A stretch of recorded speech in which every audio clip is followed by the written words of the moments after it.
घटना जी आपल्या आसपासची बातमी असेल आपणा सर्वांसाठीची। आपण पाहत आहात 7 मराठी न्यूज। या बातमीपत्राचे प्रायोजक आहेत JK super digital studio, videography आणि फोटोग्राफीच्या दुनियेतील एक विश्वसनीय नाव। नमस्कार। सर्वप्रथम दिलगिरी व्यक्त करतो, यायला उशीर झाला, आंदोलन असल्यामुळं जरा वेळ झाला, त्याबद्दल माफी मागतो। मी एका विषयाकडे लक्ष वेधण्यासाठी ही पत्रकार परिषद घेतलेली आहे। नाशिकमध्ये मागच्या 15-20 दिवसापूर्वी राज्याचे मुख्यमंत्री महोदय यांच्या आदेशानं एक प्रकरण मोठं बाहेर आलं, ते अशोक खरातांचं। आणि त्याच्यानंतर एक दुसरा विषय अत्यंत महत्त्वपूर्ण, नाशिक पोलिसांनी अत्यंत मेहनतीनं हुशारीनं बाहेर काढलेला आहे आणि तो विषय अतिशय गंभीर आहे। नाशिक पोलिसांचं मी मनपूर्वक अभिनंदन करेन, तिथल्या वरिष्ठ अधिकाऱ्यांचं अभिनंदन करेन, तिथल्या महिला अधिकारी ज्या आहेत त्यांनी यामध्ये खूप रिस्क घेऊन तपास केला आणि हा प्रकार सगळा पुढे आलेला आहे। आतापर्यंत आपण लव्ह जिहाद, लँड जिहाद, वोट जिहाद असे विषय ऐकले होते, परंतु हा नवीन कॉर्पोरेट जिहाद समोर आलेला आहे। नाशिकमध्ये एक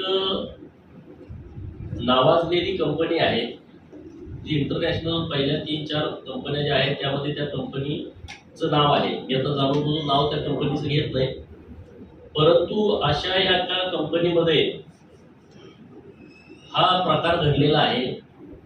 तिथं मुलींना टार्गेट करून त्यांचं लैंगिक शोषण करणं, त्यांचं धर्मांतरण करणं, अशा पद्धतीची गंभीर घटना घडलेली आहे।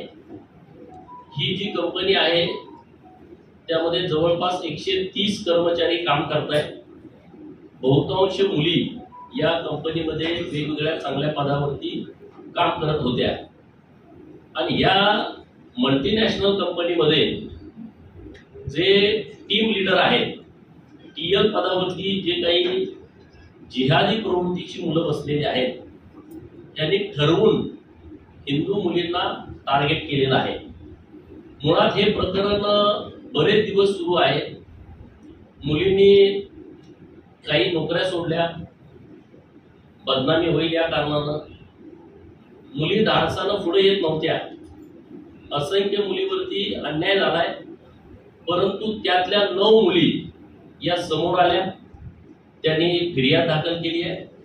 9 वेगवेगळे FIR हे नाशिकमध्ये दाखल झालेले आहेत आणि त्यामध्ये Deolali camp police station, Mumbai नाका पोलीस स्टेशन, तिसरी फिर्याद मुंबई पोलीस नाका स्टेशन, मुंबई नाका पोलीस स्टेशनला 4थी फिर्याद, 5वी पण तिथंच आहे, 6वी मुंबई नाका पोलीस स्टेशन, 7वी, 8वी आणि 9वी अशा 9 वेगवेगळ्या फिर्यादी या मुलींनी तिथं दाखल केलेल्या आहेत।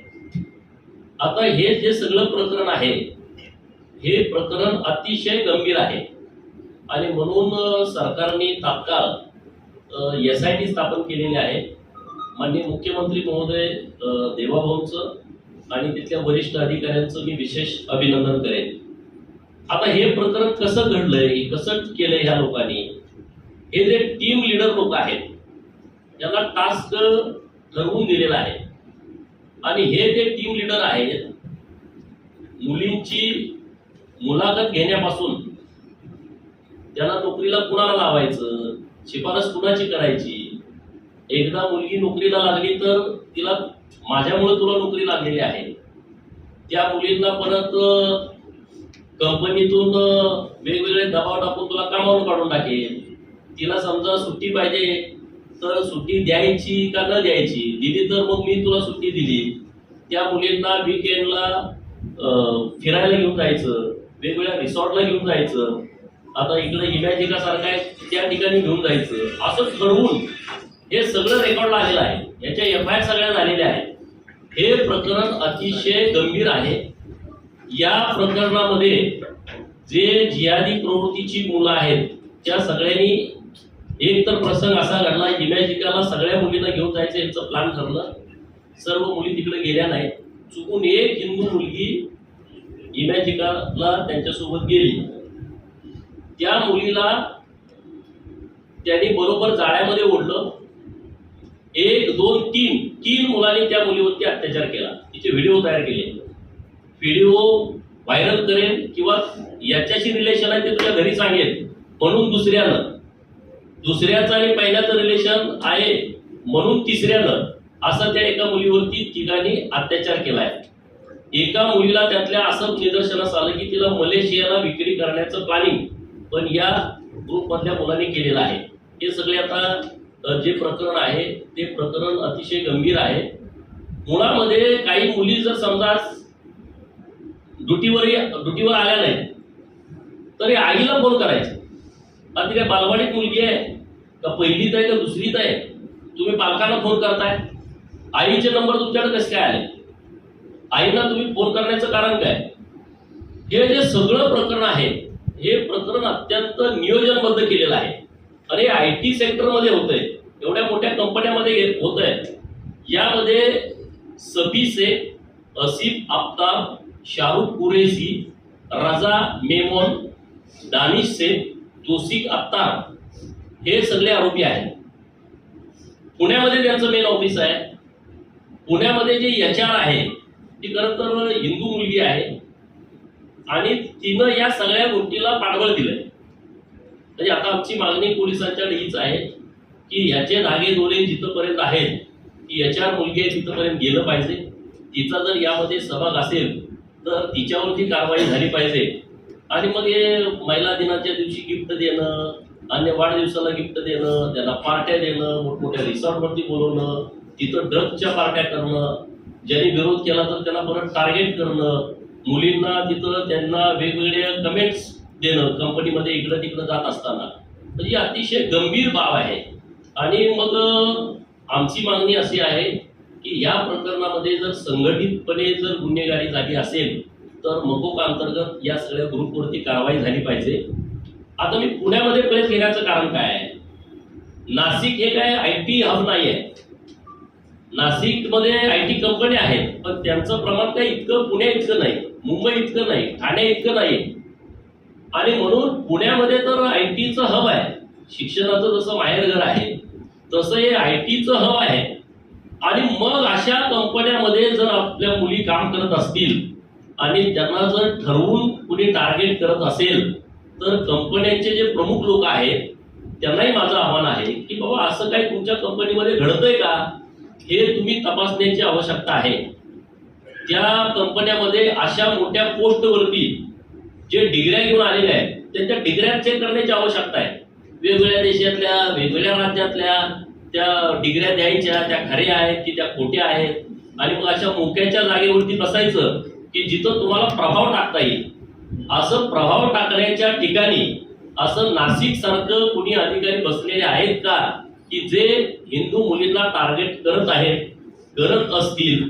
याच्यावरती कंपन्यांच्या मेन लोकांनी लक्ष देण्याची आवश्यकता आहे. आता धर्मांतरण पण झालंय. त्याचा मी एक फोटो तुम्हाला दाखवतो. या कंपनीमध्ये पिवळा शर्ट घातलेला जो मुलगा आहे तो हिंदू मुलगा आहे आणि त्याचं धर्मांतरण केलंय. मी त्याच्या चेहऱ्यावरती आता म्हणजे आपलं पब्लिकमध्ये त्याचा फोटो जाऊ नये याच्यासाठी आम्ही चेहरा त्यांचा ब्लर केला आहे. परंतु या मुलाचं धर्मांतरण केलंय आणि यांनी तक्रार पण दाखल केलेली आहे. मी माननीय देवाभाऊंचं अभिनंदन करेन की आता आपल्या सरकारनं धर्मांतरणाच्या बाबतीमध्ये महाराष्ट्र धर्म स्वातंत्र्य नावाचा एक खूप चांगला कायदा आपल्या मागच्या अधिवेशनामध्ये पास केलेला आहे. आता ह्या मुलानं तक्रार दिली की मला फसवून कशा पद्धतीनं धर्मांतरण केलंय. FIR कॉप्या जर आपण वाचल्या तर FIR कॉपीमध्ये देवा धर्मांना शिव्या देणं म्हणजे देव कसे वाईट आहेत हे एकदा मुलगी संपर्कात आली तर कृष्णाच्या बाबतीमध्ये काय चुकीची स्टेटमेंट केली त्यांनी, द्रौपदीच्या बाबतीमध्ये चुकीची स्टेटमेंट केली, पांडवांच्या बाबतीमध्ये हे असं चालू होतं. जेव्हा आम्ही कधी भूमिका मांडतो तेव्हा लोक बोलणार हे काय मताच्या राजकारणासाठी लोक बोलतात की काय, अशी परिस्थिती लोकांच्या समोर मांडली जाते. पण तशी परिस्थिती नाही. पुण्यामध्ये IT कंपन्यामध्ये जी मुलं काम करतायत, ज्या मुली काम करतायत त्या सर्व मुलींना माझं आव्हान आहे, विनंती आहे, त्यांचा एक भाऊ म्हणून माझी नम्रतेची विनंती आहे. आज या 9 मुली समोर आले, आणखी काही मुली दबावात आहेत, त्यांची इमेज खराब होणे, घरच्या लोकांना काय वाटेल, तर या सगळ्या बाबतीमध्ये तुम्ही सतर्कता बाळगण्याची आवश्यकता आहे. हे जे बॉस लोक आहेत, जे त्यांचे वरिष्ठ अधिकारी आहेत, ते ह्या सगळं षडयंत्र करतायत आणि त्यांना जाळ्यात ओढून. आता ह्यातली तर मुलगी एक अशी आहे की ज्या मुलाबरोबर तिची ओळख झाली, जो दानिश शेख नावाचा जो पोरगा आहे, तो तर लग्न झालेलं त्या मुलीला सांगितलं पण नाही आणि त्यानं त्या मुलीला पहिल्यांदा जबरदस्ती केली. त्या मुलीने विरोध केला, नाही मी तुझ्याशी लग्न करणार आहे, अमुक तमुक. आणि परत 6 महिन्यानं त्याची बायको फोन करते की मला तुम्हाला भेटायचं आहे. तर म्हणजे कोण आहे तुम्ही, माझी तुमची ओळख नाही, मी दानिशची बायको आहे. आणि हादरून तुम्ही हे सगळं प्रकरण अत्यंत वेल एज्युकेटेड मुली असणाऱ्या या मुलींच्या बाबतीमध्ये घडलंय. आणि नाशिक पोलिसांनी खरं तर इतकं अभिनंदनीय काम केलेलं आहे. तिथल्या महिला ज्या अधिकारी आहेत त्या तर वेषांतर करून या मुलींच्या सोबत बोलणं, त्यांच्याकडून माहिती काढणं आणि त्यामध्ये बऱ्यापैकी मुलींनी आता तक्रार दिलेली आहे. तर आपल्या माध्यमातून अशा काही मुली असतील किंवा ज्यांना कोणी असं खोटं काम करून त्यांना अडकवलं असेल, त्यांच्यावरती अन्याय अत्याचार होत असेल आणि त्यांना कोणाला बोलता येत नसेल, तर त्यांनी पोलिसांनाही संपर्क साधला पाहिजे किंवा आमच्याशी संपर्क साधला तरी आम्ही त्यांना मदत करू. या दृष्टिकोनातून ही प्रेस घेतलेली आहे. पुण्यातल्या IT कंपनीतल्या किंवा मोठ्या ज्या मल्टीनॅशनल कंपन्या आहेत त्या कंपनीतल्या सगळ्या वरिष्ठ लोकांनी या सगळ्या विषयाकडं गांभीर्यानं लक्ष घालावं अशी मागणी आपल्या माध्यमातून त्या कंपन्यांच्या लोकांच्याकडे आहे. हे प्रकरण आता निदर्शनास आलं, परंतु हे मागच्या 2-3 वर्षापासून हे सगळं सुरू आहे. म्हणजे वेगवेगळा काळ या सगळ्या घटनांच्या बद्दल आहे आणि एका दिवसात एका महिन्यात ही प्रकरणं होत नाहीत. ही अत्यंत रचनाबद्ध ही सगळी प्रकरणं तयार केलेली आहेत. त्या मुलींना व्यवस्थित जाळ्यात अडकून घेतलेलं आहे आणि मग त्या मुलींना त्रास देणं, भानगडी करणं, त्यांचे व्हिडिओ करणं, व्हिडिओ व्हायरल करतो, घरच्यांना पाठवतो, नातेवाईकांना पाठवतो, सोशल मीडियामध्ये पाठवतो. हे गेल्या 2-3 वर्षापासून सुरू आहे. जेव्हा ही बाब नाशिक पोलिसांच्या निदर्शनास आली तेव्हा त्यांनी अत्यंत गुप्तपणे या सगळ्या विषयात खोलात जाऊन याची माहिती काढलेली आहे. आता हे एक प्रकरण बाहेर आलंय, अशी किती प्रकरणं आहेत याच्या संदर्भात सुद्धा तिथले कोणी ऍक्टिव्ह मुलं आहेत त्यांच्या लक्षात आलं, मुलींच्या लक्षात आलं, त्या धाडसाने पुढे आल्या तर बाकीची प्रकरणं नक्की बाहेर निघतील.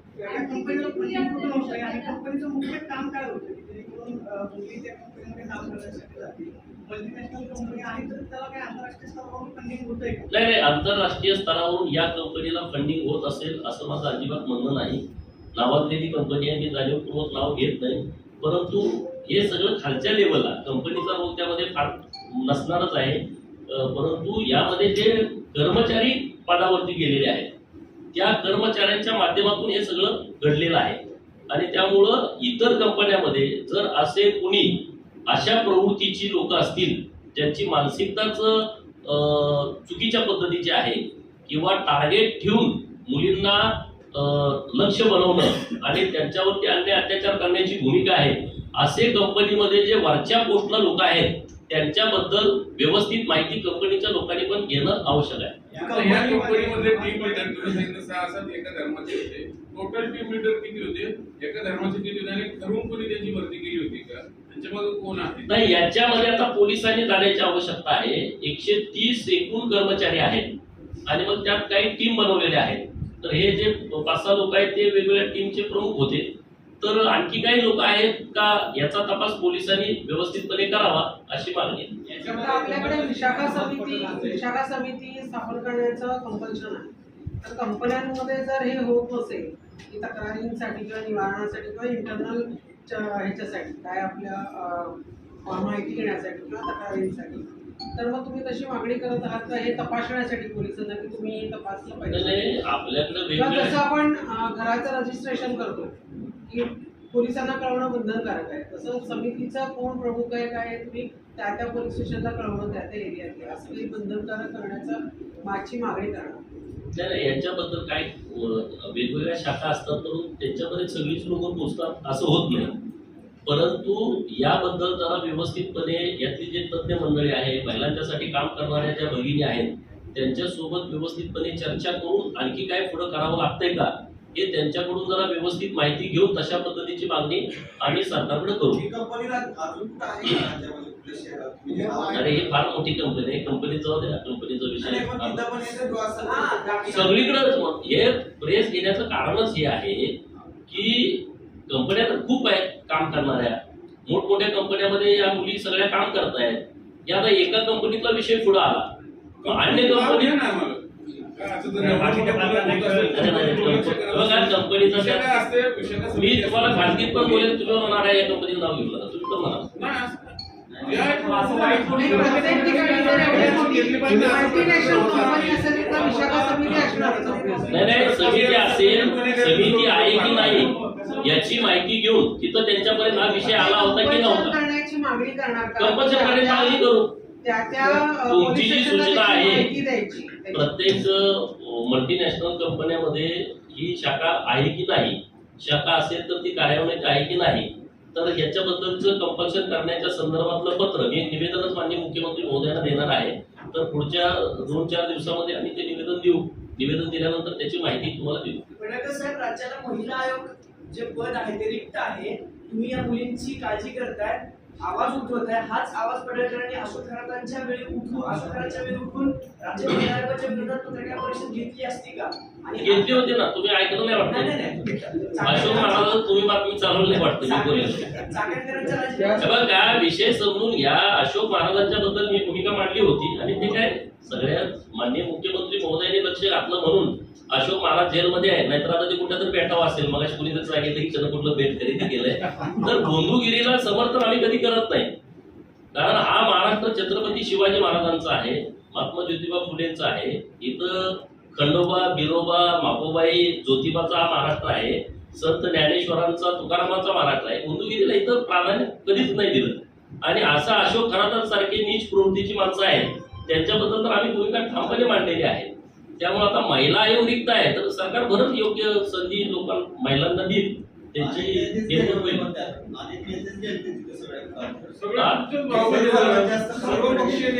अरे हे काही लपून आहे का? हे सगळं आता उघड झालेलं आहे. काल मला वाटतं माननीय तेजस्विनी सातपुते मॅडम ज्या तपास करतायत त्यांची व्यवस्थितपणे प्रेस झालेली आहे. तिथं कोण गेलंय, काय नाही गेलंय, त्याची सगळी सविस्तर माहिती तुम्ही पण दाखवली आहे आणि वेगवेगळ्या माध्यमातून येतं. हे काही लपून छपून असायचं कारण नाही. त्यामुळे आम्ही काय त्याकडे गेलो नाही, त्यामुळे आम्ही काय त्याच्यावर जास्त बोलायचं गरज नाही. तुम्हाला माहिती होतं कोणी आधी बंधू बाबाचं प्रकरण आल्यानंतर कळालं कोण कोण जाते आणि बऱ्यापैकी माहिती तर तुमच्या पत्रकार मित्रांच्याकडूनच कळते कोण गेलंय, कोण तिथे.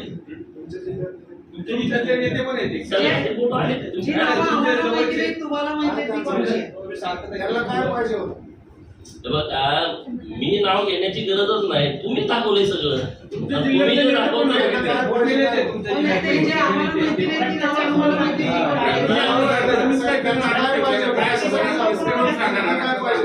त्यांना स्थिरता हवी असेल. आता काय मिळण्यासारखी परिस्थिती नाही आणि पोराचं पुढं काय भविष्य होतंय का त्यासाठी ते गेले असतील आणि ते सगळे फोटो पण सगळे आलेले आहेत आणि त्यामुळे आता तुम्ही ते धर्मांतराचं तुम्ही सत्तारूढ पक्षाचे आमदार आणि तुम्ही आम्हाला फक्त स्टोरी सांगितली. तुम्ही कारवाई का करायला उतरत नाही त्या संदर्भात? काय असते ती कायदेशीर कारवाई आणि ती कायदेशीर कारवाई करून तुम्ही आम्हाला सांगा की आम्ही असं घेतलंय करायचं. कायदेशीर कारवाई पोलिसांनी केली आहे. पोलिसांची तुम्ही प्रेस ऐकली नसेल, आज प्रेस पण नाशिक पोलिसांची झालेली आहे. कायदेशीर कारवाई झाल्याच्या नंतरच मी बोलतोय. पोलिसांचं अभिनंदन करतोय, सरकारचं अभिनंदन करतोय. महिलांच्या बाबत सरकार अतिशय एकदम संवेदनशीलपणे कारवाई करतोय. ही कारवाई झाली आहे. आता मी प्रेस यासाठी घेतली आहे की IT कंपनी नाशिक मधली आहे. पुणे तर IT कंपनीचा हब आहे. इथं तर कितीतरी कंपन्या आहेत. मग तिथल्या कंपन्यामध्ये सुद्धा असं काही घडतंय का? घडत असेल तर ते उघडं व्हावं आणि पुढं घडू नये त्यासाठी मुलींनी आणि तिथं कर्मचारी आहेत त्यांनी काळजी घ्यावी. साहेब, तुम्ही जो धर्मांतराचा एक फोटो दाखवलाय, मुलाचं धर्मांतर केलं असं म्हणताय, कोण तो मुलगा आहे जरा फोटो परत दाखवाल का? आणि त्या मुलाच्या त्याच्यासोबत किंवा परिवारासोबत काही चर्चा झाली? नाही, त्यांनी तक्रारच दिल्या ना. तुमची काही चर्चा झाली का? FIR यांनी दाखल केलेली आहे या मुलांनी, त्यामुळे याचं नाव सांगण्याची आवश्यकता मला वाटत नाही. परंतु यांनी FIR दाखल केली ती माझ्याकडे कॉपी आहे. तो त्याच रॅकेट मधला आहे का? नाही त्याला तो कंपनीतला आहे, त्या कंपनी कंपनीतला आहे, त्याचं नामांतरण केलं. हे बघ टोपी बिपी दिसते ना, ब्लॅक टोपी आणि पिवळा शर्ट. ओके. ते नाशिक पोलिसांनी आता जी प्रेस घेतलेली आहे त्याच्यात त्यांनी सांगितलं की या प्रकरणात साधारण 20 ते 25 पीडितांची. हे बघा, काल मी CP सरांशी बोललो, कर्णिक सरांशी, मी त्यांचं अभिनंदन पण केलेलं आहे. आता SIT ला कोण प्रमुख नेमलं हे मला माहीत नव्हतं, परंतु नाशिक पोलीस अत्यंत लक्षपूर्वक हे सगळं प्रकरण हाताळत आहे आणि त्यामुळं पोलीस व्यवस्थितपणे मुळापर्यंत जातील आणि जे कोणी या दोषी आहेत आणि ज्या मुलींच्या वरती अत्याचार झालाय, अन्याय झालाय, त्या सर्व मुलींना न्याय देण्याच्या भूमिकेत पोलीस आहेत आणि त्यांना न्याय 100% देतील. माहितीमध्ये उमेदवार आहोत. काँग्रेसनं सुनेत्रा पवारांच्या विरोधामध्ये उमेदवार केलेला आहे. बारामती निवडणूक परत बिनविरोध व्हायला हवी होती असं मला वाटतं. बघा, मला वाटणं हे काँग्रेसला वाटत नाही ना, महायुतीला तर वाटतच नाही निवडणूक बिनविरोध व्हावी. माननीय मुख्यमंत्री महोदयांनी पण सर्वांना आवाहन केलेलं आहे. प्रदेशाचे अध्यक्ष राष्ट्रवादी काँग्रेस असेल किंवा भाजप असेल किंवा एकनाथ शिंदे साहेब स्वतः अर्ज भरायला गेले होते, त्यांनी सर्वांनीच आवाहन केलं बिनविरोध व्हावं. शेवटी आता तो काँग्रेसचा विषय आहे, त्यांनी काय करायचं. नाही पण पडळकर पण तिथून लढलेले आहेत ना. आता तो भूतकाळ आहे ना, आता काय बोलू नको. आज तुम्ही ते कोर्टाला मोर्चाला आले होते, काय झालं का तुमचा जो उद्देश होता? झालं ना, पोलिसांनी सर्व मागण्या मान्य केल्या. FIR दाखल करून घेतलेला आहे सासवड पोलिसांनी. दुसरा मुद्दा, घाटामध्ये CCTV बसवायचा निर्णय घेतलेला आहे. आहेत मला त्याचे काही आहेत, काही ठिकाणी, सर्व ठिकाणी नाहीत. आणि तिसरा मुद्दा, तिथं 24 तास पोलिसांचं पेट्रोलिंग असावं, त्याबद्दल ग्रामीण SP पुणे यांनी सूचना दिलेल्या आहेत. आणि नंबर 4, पुरंदर तालुक्यामध्ये सरकारी जमिनीमध्ये अतिक्रमण झालंय आणि त्या संदर्भात पुढच्या 8 दिवसाच्या आतमध्ये पुरंदर तालुक्यातील जे त्या खात्याचे प्रमुख आहेत, समजा महसूल आहे, ग्रामविकास आहे, कृषी विभागाची जमीन आहे, वन विभागाची जमीन आहे, जलसंपदाची जमीन आहे, तर ज्यांची जमीन आहे त्या खात्याचे प्रमुख आणि पोलीस अधिकारी आणि माननीय संजय जगताप तिथले जे नेते आज मोर्चामध्ये होते त्यांच्या उपस्थितीत बैठक करून जर तिथं अतिक्रमण झाला असेल तर ते काढण्याच्या संदर्भातल्या सूचना पोलिसांनी दिलेल्या आहेत. मुद्दा असा आहे पडळकर साहेब, तुम्ही सत्तेत आहात, तेही सत्तेत आता सत्तेत सामील झाले. पहिले जरी काँग्रेस पूर्वसनाची काँग्रेसवाले असले, कोंढवा भागात तर तुम्ही ते सगळा हिंदुत्ववादी मोर्चा घेऊन जातात. कोंढवा भागात मुस्लिम सगळे पॉप्युलेशन आहे. उद्देश काय आहे? वातावरण भडकवायचं आहे का काय? तुम्ही सत्तेत आहात, उद्देश वातावरण भडकवण्याचा उद्देश नाही. जे बिवरी नावाचं गाव आहे, कानिफनाथाचं पवित्र मंदिर त्या गावामध्ये आहे. कानिफनाथाच्या मंदिराच्या परिसरामध्ये सातत्यानं कोंढवा भागातली लोक जाऊन नमाज पठण करणं, उघड्यावरती पार्ट्या करणं, इफ्तार पार्ट्या करणं, मटणाच्या पार्ट्या करणं, दारवाच्या पार्ट्या करणं, सातत्यानं त्या लोकांना त्रास देणं, त्यांचे व्हिडिओ तयार करणं, ते स्टेटसवरती ठेवणं, चॅलेंजिंग स्टेटस ठेवणं. तुम्ही आता आमचं काय वाकडे करणार आहे, अमुक करणार आहे, तमुक करणार आहे, हे तिथली लोक करतायत. नंबर 1. नंबर 2, जेवढ्या घटना लव्ह जिहादच्या घडले, लँड जिहादची जेवढी प्रकरणं पुणे परिसरामध्ये घडते त्यांना सपोर्ट करणारी लोक तपासात तिथली निघते. मुलींचं जेव्हा मुलींना हे लव्ह जिहादच्या जाळ्यात अडकवतात तेव्हा त्यांना आसरा देणं, त्यांना वकील शोधून देणं, त्यांचे धर्मांतरण करणं, त्यांची लग्न लावून देणं, हे सगळे प्रकार तिथं घडत आहेत.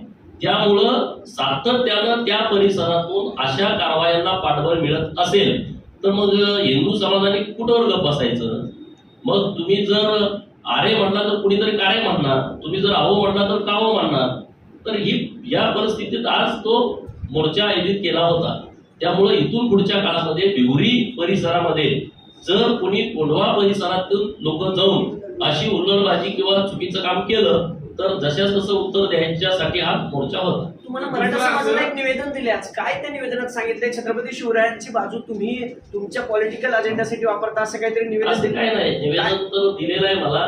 छत्रपती शिवाजी महाराज हे काय राजकारणाचा विषयच असू शकत नाही. छत्रपती शिवाजी महाराज हा अस्मितेचा विषय आहे, अभिमानाचा, स्वाभिमानाचा विषय आहे, ते आपले आदर्श आहेत. तो राजकारणाचा भाग होऊ शकत नाही. त्यामुळे कुणी निवेदन काय दिलं त्यामुळे ते काय राजकारणाचा भागच होऊ शकतो. अंजनगावच्या केसमध्ये तुम्ही आक्रमक भूमिका घेतली होती. सगळे ते आरोपीला अटकही झाले. तो कारखाना सगळा सील केला. ते सगळं षडयंत्र समोर आलं. सुरुवात त्याची चिखला गावापासून झाली होती. तुम्ही अंजनगावमध्ये ऍक्टिव्ह झालात. मग हे सगळं प्रकरण तडस नेण्यासाठी सरकार म्हणून तुम्ही पुढाकार घेणार का? हे सगळं सरकारने पुढाकार घेतलेला आहे. सरकारने कारवाई केलेली आहे.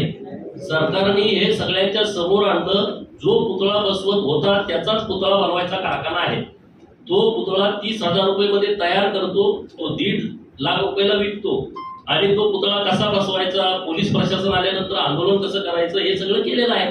त्यामुळे मराठवाड्यामध्ये आणि पश्चिम महाराष्ट्रातल्या मोहोळ माळ्यामध्ये पुतळे बसवले. अंजनगावमध्ये मी का बोललो म्हणजे माझा विषय ना तो.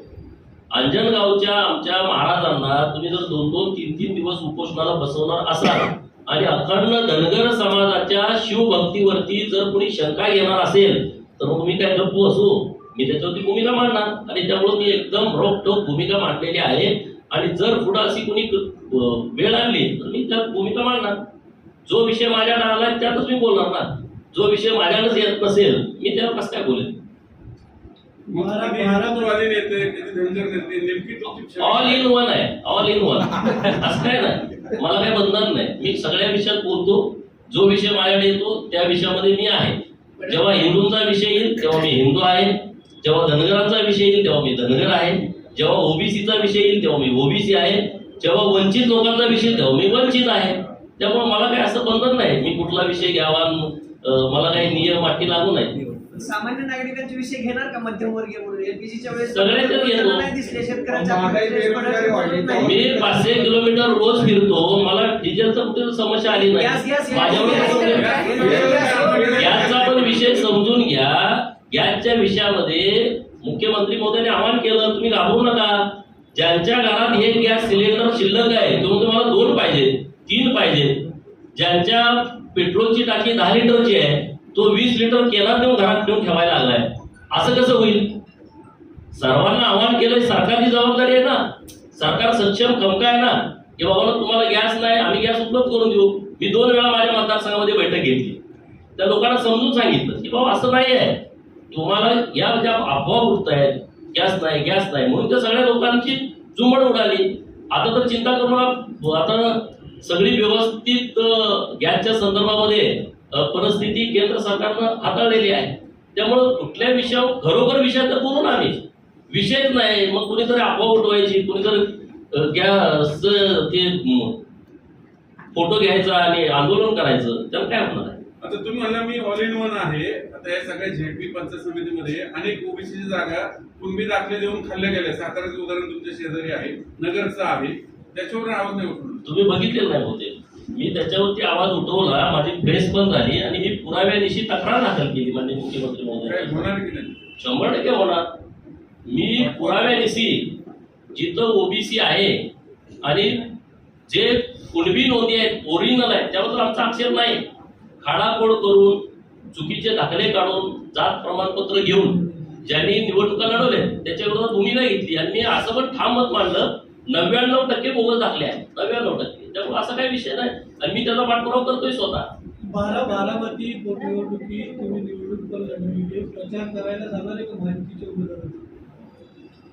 मी निवडणूक अजितदादांच्या विरोधामध्ये लढवली होती 2019ची. आता दुर्दैवानं अजितदादाच नाही आणि आता मला तिकडे प्रचार जाण्याची काही आवश्यकता आहे वाटत नाही. आमचे नेते देवाभाऊ तिथं जाणार आहेत. जर मला बोलत तर मी जायला काय अडचण नाही. मानणारा वर्ग आहे तिथं. हो बारामती निवडणूक मोठा समाज आहे. पंचायत निवडणूक तिथं जर होणार असेल आता निवडणूक लागते का नाही थांबा तर उद्याचा दिवस. उद्या 9 तारीख आहे. अर्ज घ्यायची मुदत उद्या 3 वाजेपर्यंत माघारी घ्यायची मुदत आहे. 55 नाही उद्या किती राहतेच बघूया ना. 55 उमेदवार आहेत म्हणजे आता विड्रॉल होतील बरेच. ते पार्थ पवारांनी जे विधान केलं त्याला तुमचं समर्थन आहे का? कोणाचं? पार्थ पवारांनी जे विधान केलं की काँग्रेस संपेल अशाने त्यांना प्रश्न असा विचारला की काँग्रेस उमेदवार देते. तुम्ही ऐकलं असेल. हे बघा काँग्रेस आता जे देशामध्ये इतकं वन साइड होतं आता ते हळूहळू खाली आलंय. त्यामुळे काही नवीन मी काय वादाचं बोलत नाही परंतु आता परिस्थिती तशी आहे ना. तुम्ही आता बघताय आपल्या ह्याच्यामध्ये आता 12 जिल्हा परिषदच्या निवडणुका झाल्या. काँग्रेसचे सदस्य किती आहेत तुम्ही आकडा काढून बघा तर संख्या फार अशी कमी आहे. त्यामुळे काय जास्त आपण बोलावं अशी परिस्थिती आता काँग्रेसची नाही.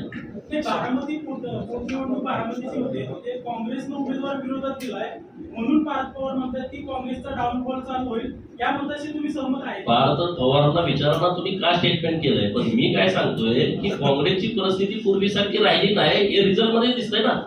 आज तुम्ही 10 जागेवरती महाराष्ट्रामध्ये तुम्ही निवडून आलाय, 10 त्यांचे, 16 शरद पवारांचे आणि 20 ओबाडाचे. आता अख्ख्याचे मिळून 46 होते.